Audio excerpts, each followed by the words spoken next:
And bago ka mag-checkout dito mga mi, dapat alam mo kung ano yung zodiac sign nyo po ha. Kasi dapat po mag-base po kung kailan po kayo pinanganak. Kumbaga kung ano yung zodiac sign nyo po. For example, Year of the Dragon kayo, so yun po yung i-checkout ninyo. Tapos after guys, pag na-receive nyo na pong items, may mga ganito po kayong marireceive. Ayan, buksan nyo po yung parang bote po. Diyan nyo po ilalagay ang ating Cinnabar powder.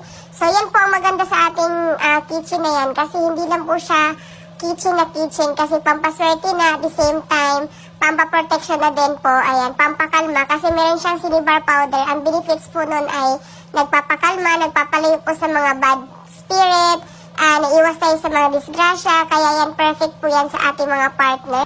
So after nyo po malagay po ang ating Cinnabar powder po dyan sa ating parang bote na yan, so, ayan po, ilalagay niyo po yung mga kitchen niyo or yung mga susi niyo dyan. Tapos yung, yung medallion na yellow, ilagay niyo po yung sa wallet niyo po.